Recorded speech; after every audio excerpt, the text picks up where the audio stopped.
검찰권 공정이 훨씬 더 큰 문제라면서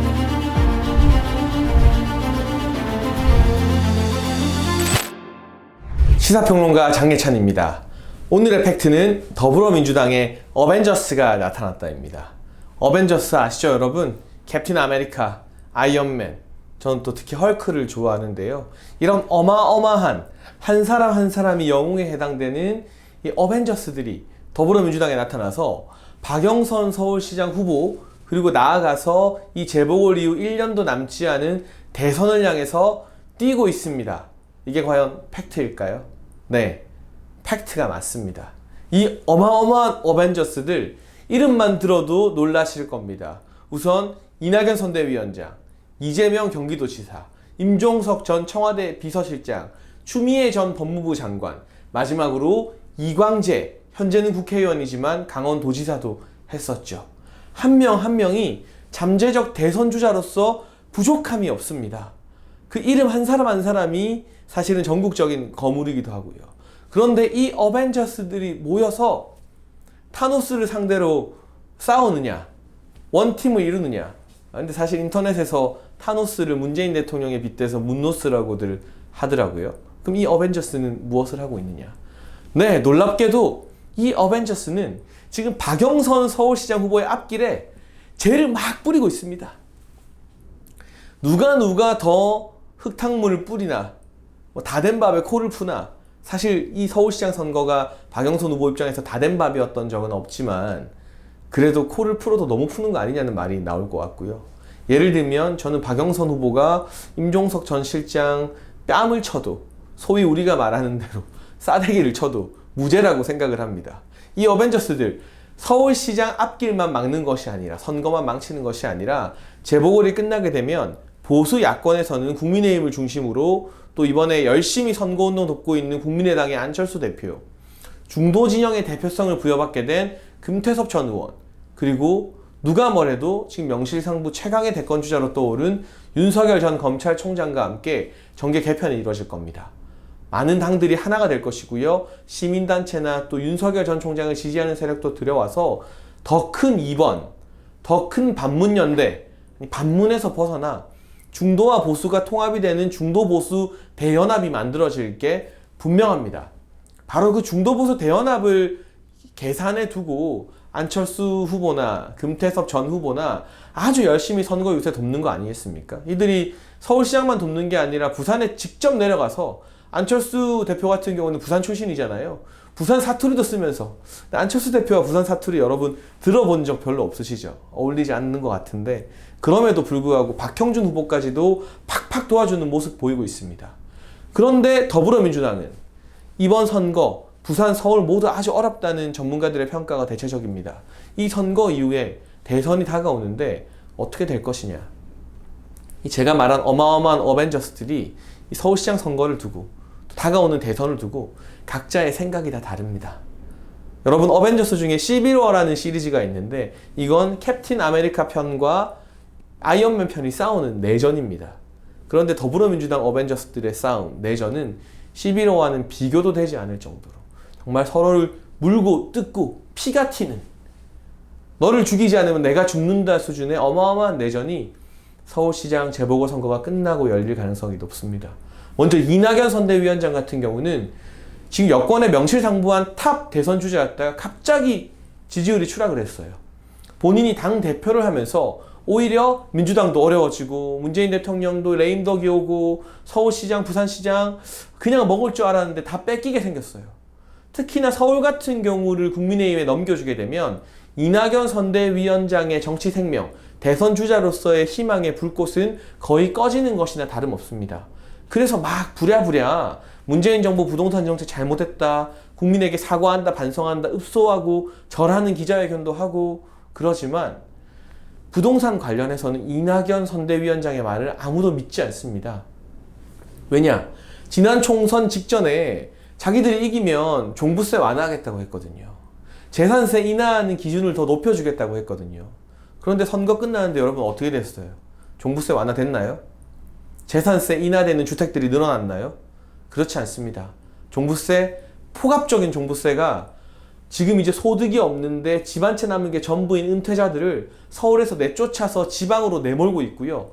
재산세, 이번에 공시가가 세종시 같은 경우는 뭐 2배 이상 폭등했고, 서울의 웬만한 지역, 경기도 웬만한 지역은 공시가가 폭등해서 단순히 재산세뿐만이 아니라 여기에 연동되는 건강보험료, 국민연금 등등이 어마어마하게 높아졌습니다. 국민의 부담이 굉장히 커졌는데 이낙연 선대위원장 본인이 뱉었던 약속, 지키지 못한 공약에 대해서 제대로 사과하고 있습니까? 결과적으로는 이낙연 선대위원장이 나서면 나설수록 이 부동산 정책에 대한 불신이 커지면서 박영선 후보에게 마이너스가 되는 거죠. 그리고 이재명 경기도지사, 아주 흥미로운 게 이번 시장선거 판도를 뒤흔들 LH 폭로의 배후에 이재명 경기도지사가 있다는 이야기가 파다합니다. 왜냐하면 진보 시민단체인 참여연대와 민변에서 처음 폭로를 했는데, 폭로를 한 서모 변호사가 경기도와 아주 밀접한 관계를 맺으면서 이재명 지사의 사람이 아니냐, 이런 평가를 받았던 인물입니다. 이재명 지사 입장에서는 민주당이 재보궐에서 폭망해야 이낙연이나 또는 친문이 내세우려고 하는 또 다른 후보들이 힘을 못 쓰고, 이재명 아니면 진짜 지겠다, 이런 위기감이 고조되어서 자신이 비록 친문은 아니지만 민주당의 대선 주자가 될 수 있다는 계산을 할 수밖에 없었을 텐데 역효과가 났죠. LH 사태가 서울, 부산만 흔드는 게 아니라요. 문재인 대통령의 지지율을, 정말 이해가 가지 않던 그 지지율을 드디어 여론조사상에서도 30% 초반대로 완전히 잡아당기고 있습니다. 더불어민주당과 문재인 대통령의 판 자체가 깨지게 생겼어요.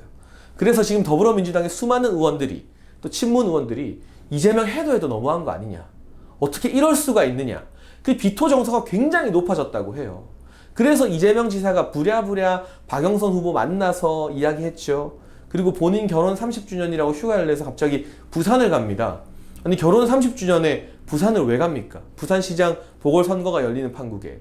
사실 우리나라는 고위공무원들이 선거에 개입할 수 없도록 법으로 정해져 있기 때문에 냉정하게 말하면 이재명 지사가 부산에 가서 김영춘 후보를 만난 것 선거법, 공무원법 위반입니다. 하지만 처벌받지 않겠죠. 대법원이 전부 다 김명수 대법원장 체제에 장악이 되어 있으니까. 그러나 나중에라도 반드시 이 죄를 물어야 될 것 같고요. 어쨌든 이렇게 뒤늦게 이재명계를 동원하면서 서울과 부산에서 도와준다, 내가 원팀이다, 이렇게 내세우고 있지만 알만한 사람들은 다 알죠. 민변과 참여연대가 왜 움직였는가? 이재명의 오더 없이 움직였겠는가? 갑자기 문재인 정부를 무너뜨리는 LH라는 핵폭탄을 가지고. 결과적으로 이재명 지사는 문재인 정부를 흔들어서 그 위기 국면에서 자기가 대선 주자가 되려 했다가 실제로 흔들려도 너무 흔들리니까, 그리고 그로 인한 원망이 많으니까 오히려 자충수를 둔 셈이 되었습니다. 국민의힘이나 보수진영 입장에서는 이보다 더 고마울 수 없는 일인 것 같은데, 그래서 이 재보궐선거 이후에는 친문과 이재명 사이에 어마어마한 남탓 전쟁이 펼쳐질 겁니다. 이게 11월을 능가할 텐데요. 이 친문 진영에서는 이재명 때문에 졌다, 이재명이 LH 사태를 터트려서 우리가 선거 진 거다, 책임져라, 이재명 나가라. 지금도 더불어민주당 당원 게시판 가보면 이재명 나가라는 글들이 매일 수십 개씩 쏟아지고 있어요. 반면 이재명계에서는 뭐라 할까요? 봐라, 문재인 대통령 말에 찍소리도 못하고 친문들끼리 다 해먹다가 이 사단 난 거 아니냐, 결과적으로 대선 이기려면 나밖에 없다, 내 밑으로 친문들 들어와라, 이 피 튀기는 싸움이 예고되는데 더불어민주당의 어벤져스들, 이게 끝이 아닙니다. 제3의 주자 임종석 전 비서실장도 버티고 있죠. 임종석 전 비서실장은 뜬금없이 박원순 전 서울시장이 자기가 아는 세상에서 가장 청렴한 공직자였다면서 페이스북에 글을 올립니다. 근데 여러분, 사전에 나와 있는 청렴의 뜻은요, 그 정신과 뜻이 맑고 높으며 탐욕이 없다는 거예요. 근데 여비서를 성추행한, 자기 권력을 이용해서 여비서의 냄새를 맡고 부적절한 문자 메시지를 보내고 속옷 사진, 속옷 입고 있는, 러닝만 입고 있는 사진을 보낸 그런 사람이 과연 높고 맑은 뜻을 가진 사람입니까? 탐욕이 없는 사람인가요? 탐욕의 정의는 단순히 무력만 말하는 게 아니에요. 아주 지저분한 성욕, 상대방의 동의를 받지 않는 성욕도 당연히 탐욕의 한 갈래에 들어갑니다. 문매를 맞았죠. 심지어 박영선 후보도 임종석 전 실장 그런 발언 신중하게 자제해줬으면 좋겠다고 했는데, 그 말을 한 바로 그날 보란듯이 또 박원순 찬양가를 올립니다. 이게 무슨 뜻일까요? 박영선이 시장되고 말고 나는 상관없다는 거예요. 임종석은 친문 진영들, 아직도 박원순이 성추행을 하지 않았을 거다. 그 힘없는 피해자가 서울시청으로 복귀할 수 있을까 말까 떨고 있는 피해자가 꽃뱀이라고 주장하는 저 친문의 강성들 마음만 모으면 내가 차기 대선 주자가 될 수 있고 또는 차기 당대표가 될 수 있다. 이 생각을 하고 있습니다. 86그룹, 지금 더불어민주당의 신주류죠. 문재인 대통령을 정책적으로 쥐락펴락하고 있는 게 바로 이 86 운동권 그룹인데 여기에 대표 주자 중에 이인영은 통일부 장관으로 가 있고 우상호는 서울시장 경선에서 압도적으로 깨지면서 망신을 당했습니다. 남아있는 두 사람이 결국 임종석과 이광재인데 이 둘은 86그룹의 주도권을 놓고 또 더불어민주당의 미래 주류 권력을 놓고 절대 물러설 사람들이 아닙니다. 이 임종석의 참전으로 박영선 후보 같은 경우는 굉장한 어려움에 처하게 되었고요. 결과적으로 두고 보십시오. 정계 은퇴를 선택했던 임종석 전 비서실장은 재보궐선거 패배하게 되면 86 운동권 그룹, 또 북한에게 퍼주자고 하는 이 대북운동하는 시민사회 그룹을 가지고 나와서 반드시 대선 경선에 출마하거나 당대표가 되려 할 겁니다. 대선 이후에라도요. 자기 지분을 확보하려 들 겁니다. 왜냐? 임종석 전 실장의 정치적 영향력이 사라지게 되면 온갖 명품으로 도배하면서 호화롭게 유학생활하고 있는 그 딸이 미국에서 지금처럼 살아갈 수 있겠습니까? 여러분, 너무나 뻔한 이야기 아니겠어요? 그리고 네 번째 어벤져스 바로 그 추미애 법무부 장관입니다. 추미애 전 법무부 장관은 언론에 나와서 요즘에 인터뷰를 굉장히 많이 하는데 본인은 윤석열 전 총장에게 관심이 없다고 하지만 인터뷰의 기승전결이 결국 기승전 윤석열 욕입니다. 계속해서 윤석열 전 총장을 비판하고 언론이 키웠다, 야당이 키운 괴물이라고 말을 하는데 참 아쉽게도 이분이 윤석열 전 총장 이야기를 할 때마다 또 지난 1년 추윤 갈등이 있을 때마다 윤석열 전 총장의 정치적 존재감은 무럭무럭 자라났죠. 사실상 윤석열 전 총장의 킹메이커라고 해도 과언이 아니고요. 제가 윤석열 전 총장이면 추미애 전 장관에게 고마워서 명절에 귀한 선물 보낼 것 같습니다. 나를 대선 주자로 만들어줘서 고맙다고. 윤석열 전 총장이 대통령이 된다면 그 공의 80%는 사실상 추미애 전 장관 덕분 아닐까요? 그런데 이분이 국민적 비호감으로 낙인 찍혀서 법무부 장관직에서도 쫓겨나다시피 물러난 이분이 윤석열 대항마는 나다라는 프레임을 가지고 대권에 나오고 싶어서 계속 언론 인터뷰를 하고 활동을 많이 합니다. 결과적으로 그러한 비호감적 노출이 박영선 후보의 바지가랑이를 또 붙잡고 있는 것이고요. 대선 국면에서도 이 진성 친문들, 열린민주당 최강욱이 있는 그 부류, 검찰개혁하자는 김용민, 김남국 그 부류, 황운하 그 부류, 검수완박, 검찰의 수사권을 완전히 박탈하자고 민생이 망가지던 말던 부동산이 폭등하던 말던 검찰만 죽이면 된다고 부르짖는 그 부류들이 추미애 전 장관의 등에 올라탈 가능성이 높습니다. 무시 못할 민주당 내부에 중도층과 무당층은 싫어하지만 민주당 안에서는 나름 인기가 많은 하나의 계파를 만들어낼 가능성이 대단히 높고요. 마지막으로는 이광재 전 강원도지사. 사실 이분은 국회의원이 될 수 없어요. 노무현 정부 시절 노무현 전 대통령의 오른팔이었죠. 오른팔. 왼팔은 안희정 전 지사. 참 공교롭게도 왼팔인 안희정 전 지사는 또 성범죄로 감옥에 가 있고 오른팔인 이광재 전 지사 부정한 돈을 받아서 정치자금법 위반으로 공직선거법 위반으로 피선거권이 박탈되어 있는 상태였는데 문재인 대통령이 사면 복권을 해줬습니다. 그래서 지난 총선에 출마해서 국회의원이 된 거예요. 그런데 문재인 대통령 뇌물죄나 이런 것들 정치인들 사면 안 하겠다고 국민들 앞에 약속했는데 이광재 전 지사를 사면해준 논리가 이렇습니다. 뇌물죄는 아니다. 정치자금법 위반이다. 아니 여러분, 정치자금법, 공직선거법 어겨서 돈 받은 거랑 뇌물죄로 돈 받은 거랑 결국 부정한 돈, 받으면 안 되는 돈 받은 건 똑같은데 그게 다릅니까? 그게 지금 사면 복권의 이유가 되나요? 결국 친노의 핵심인 이광재를 살려줘서 국회의원이 되었고 대선에 나올 가능성이 대단히 높다고 합니다. 운동권 그룹의 일부, 또 노무현 전 대통령을 추종하는 친노 그룹의 일부가 이광재 지사와 붙어 있는데 이광재 지사 최근에 부산에 내려가서 이런 망언을 했죠. 대구 사람들이 사람 보지 않고 당만 보고 뽑아서 대구 경제가 대한민국 최악이다. 그래서 부산도 사람 보고 뽑으라는 건데요. 부산에서 오거돈 뽑아놨더니 무슨 일이 생겼습니까? 부산의 경제가 나아졌습니까? 그 잘난 가덕도 오거돈 전 시장 있을 때 뭐 추진이 됐나요? 성추행하고 물러나고 나니까 부랴부랴 선거용으로 들고 나오잖아요. 그러면 대구가 대한민국 경제 최악이면 광주는요? 목포는요? 네? 전주는요? 호남은요? 호남은 당 안 보고 사람 보고 뽑아서 경제가 잘 되고 있나요? 왜 틈만 나면 호남에서는 우리 경제 어렵다, 더 퍼달라, 더 지원해달라 그러고 있나요? 호남이야말로 사실은 사람 안 보고 당 보고 뽑아서 그런 것 아닌가요? 제가 결코 호남을 비하하거나 폄하하고자 하는 게 아닙니다. 이런 식으로 지역 감정을 건드릴수록 이 캐캐묵은 지역 감정의 망령들이 되살아나게 됩니다. 그런데 사실 누구보다 지역 감정 타파에 앞장섰던 노무현 전 대통령을 모셨다는 이광재라는 사람이 대구 사람들 가슴에 불을 지르면서 자기 인기 좀 얻어보겠다고 이런 망발을 한 겁니다. 이광재 전 지사, 이광재 의원도 무시 못할 어벤져스 일원으로 앞으로 민주당의 재보궐선거 이후 대선 국면에서 어마어마한 역할을 하게 될 겁니다. 지금 벌써 5명이 나왔죠. 이낙연과 이재명의 혈투가 예고되어 있습니다.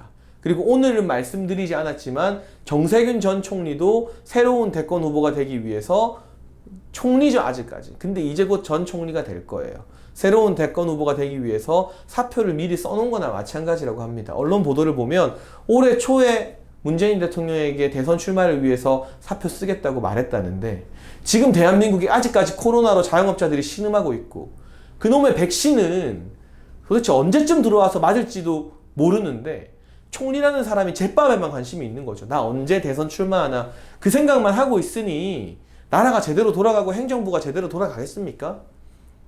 그리고 이재명 지사, 갖은 계략과 꼼수를 쓰다가 역풍을 맞았는데 절대 그냥 물러나지 않겠죠.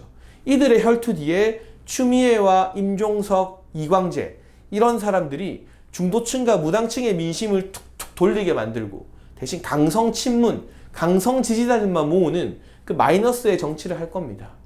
이 어벤져스들의 이전 투구, 내전이 재보궐 이후에 선거 너희 때문에 졌다 남탓 책임 전가를 하면서 어마어마하게 불거질 텐데 그 광경에서 민주당은 과연 분열하지 않을까요?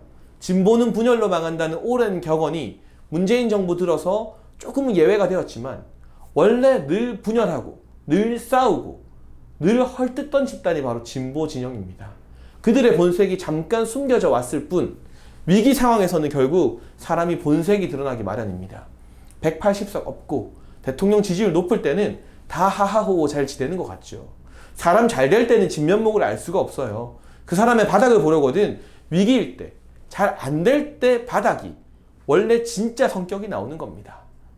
이러면 안 되지만 참 흥미진진하지 않나요? 이 더불어민주당의 어벤져스들이 사실상 박영선 후보 앞길에 죄를 다 뿌려버렸는데 이들이 선거 이후에 어떤 식으로 이전 투구할지 이 권력 암투와 대선을 둘러싼, 당권을 둘러싼 다양한 계파의 갈등들 앞으로 조목조목 팩트에 걸맞게 분석해 드리도록 하겠습니다. 더불어민주당의 여러 계파요. 민평년부터 참 많은데 친문, 86, 민주주의 4.0 이 안에서도 색깔이 딱 조금씩 달라요. 굉장히 재밌는 이야기들이 많이 나올 것 같은데요. 결과적으로는 국민의 민생보다는 그리고 심지어 본인들 정당의 후보가 시장이 되는 것보다는 나의 미래, 나의 정치적 영향력, 나의 대선 가도 이게 더 중요한 사람들이 어벤져스다 노릇을 하고 있는 거죠. 더불어민주당 어벤져스 팩트입니다. 그러나 그 어벤져스가 타노스에 맞서서 국민들을 세계의 사람들을 지키는 어벤져스가 아니라 본인의 권력을 위해 서로 피 튀기는 내전을 하는 그런 이 어둠의 어벤져스라는 것. 절대 더불어 살지 않는 어벤져스라는 것. 그게 더 정확한 팩트라는 말씀을 드립니다. 더불어민주당의 권력 암투, 권력 쟁투 앞으로 장혜찬 TV에서 계속해서 따라가면서 취재하도록 하겠습니다. 오늘의 팩트는 여기까지였고요. 또 다른 팩트로 찾아오겠습니다. 감사합니다.